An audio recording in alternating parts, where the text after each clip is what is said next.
First food cut చేశాను. ఆదివారం ఒక్కరోజు ఏం చేశాను, ఇంత ఇదిలో 1 స్పూన్ రైస్, 1 స్పూన్ పప్పు, రసము, పొరియలు అది ఉంటుంది కదా సైడ్లో, అది వేసుకుని పెట్టుకుని అది తినేసేదాన్ని లంచ్కి. మార్నింగ్ ఏం లేదు, టీ కాఫీ దాంతో వదిలేస్తాను. మెయిన్ టైంలో వచ్చి కట్ ఫ్రూట్స్ ఏదైనా ఇస్తారో అది తింటాను.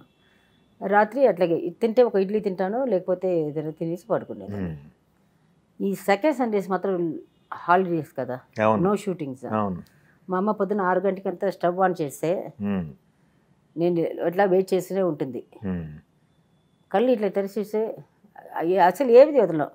ఫస్ట్ బ్లడ్ వస్తుంది, బ్లడ్ పొరియల్. లివర్ అంటే బాగా ఇష్టం, లివర్ వస్తుంది, పడుకుంటాడు.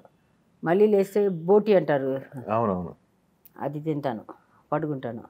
మళ్ళీ మదన్ లేస్తే చికెన్, మటన్, ఫిష్ ఏది ఇష్టమంటే అని తినేసి పడుకుంటాను. సాయంకాలం 6 o'clock 7 o'clock లేస్తాను. లేస్తే మొత్తం అందరి గ్యాంగ్, నేను ఆ రోజు ఉన్నాను కదా, మా అక్క, మా అంకుల్ పిల్లలు, మా అన్నయ్య వాళ్ళ పిల్లలు, మొత్తం ఇల్లు మొత్తం అందరూ చేరిపోతారు. ఆ రోజు బీచ్కి వెళ్ళిపోతాము. పర్టికులర్గా ఒకే అమ్మాయి దగ్గర తింటాము. బజ్జీ వడ ఏమేమి ఉందో మొత్తం అన్నీ తింటాను. 9-10 దాకా తింటాము. సెకండ్ సండే ఫుల్ తినేసి ఇంటికి వచ్చి